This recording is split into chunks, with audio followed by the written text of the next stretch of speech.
ഇറാനെ തകർക്കാൻ ഇവിടെ ഇസ്രയേലും അതേപോലെ അമേരിക്കൻ പ്രസിഡന്റ് ഡൊണാൾഡ് ട്രംപും തയ്യാറെടുക്കുമ്പോൾ മറുസൈഡിൽ ഇറാനെ അടിച്ചൊതുക്കാൻ അറബ് രാഷ്ട്രങ്ങളടക്കം തയ്യാറെടുക്കുകയാണ്. ഇതോടുകൂടി തന്നെ ഇറാൻ ആകട്ടെ കൂടുതൽ പ്രതിസന്ധി നിറഞ്ഞ ഘട്ടത്തിലൂടെ, ഭയാനകമായ ഘട്ടത്തിലൂടെ തന്നെയാണ് മുന്നോട്ട് പോകുന്നത്. ഇക്കഴിഞ്ഞ കുറച്ച് മണിക്കൂറുകൾക്ക് മുൻപാണ്, അതായത് വലിയ രീതിയിൽ ഇസ്രായേൽ ആകട്ടെ ഇറാന് നേരെ മാരകമായ ആക്രമണമാണ് അഴിച്ചുവിട്ടത്.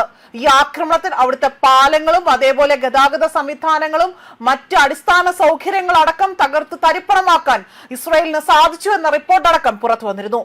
ഇതിനെല്ലാം ഒടുവിൽ ഇപ്പോൾ UAE ആകട്ടെ അവരുടെ നിലപാട് വ്യക്തമാക്കി ഒരു ഭീഷണി സന്ദേശമാണ് ഇറാൻ നൽകിയിരിക്കുന്നത്.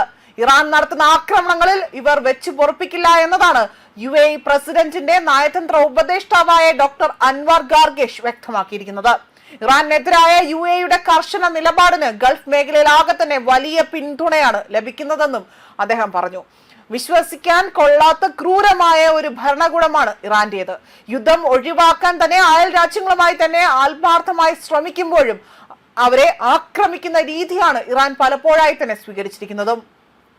സ്വന്തം രാജ്യത്തെയും ജനങ്ങളെയും പരമാധികാരത്തെയും സംരക്ഷിക്കാൻ ഏതൊരു രാജ്യവും ഉറച്ച നിലപാട് സ്വീകരിക്കേണ്ട ആ ഒരു സമയമാണിതെന്നും അദ്ദേഹം ഇവിടെ വ്യക്തമാക്കുകയാണ് ചെയ്തിരിക്കുന്നത്.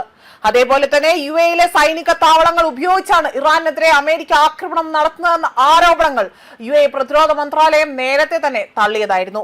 ഇറാന്റെ മണ്ണിലേക്ക് ആക്രമണം നടത്താൻ UAEയുടെ പ്രദേശം പ്രയോഗിക്കാൻ അനുവദിക്കില്ല എന്ന നിലപാടിൽ മാറ്റമില്ല എന്നും പ്രതിരോധ മന്ത്രാലയ വക്താവായ മേജർ ജനറൽ അബ്ദുൾ നാസർ അൽ ഹുമൈദി വ്യക്തമാക്കിയിരുന്നു.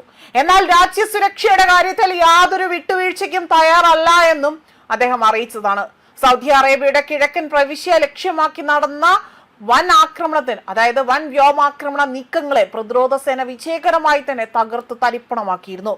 എണ്ണ നഗരമായ ജുബൈലയിൽ ഇന്ന് പുലർച്ചെയുണ്ടായ ആക്രമണങ്ങൾക്ക് അവിടെ 11 ബാലിസ്റ്റിക് മിസൈലുകളും 18 ഡ്രോണുകളുമാണ് തകർത്തതെന്നതാണ് പ്രതിരോധ മന്ത്രാലയ വക്താവ് ഇവിടെ വ്യക്തമാക്കിയിരിക്കുന്നത്.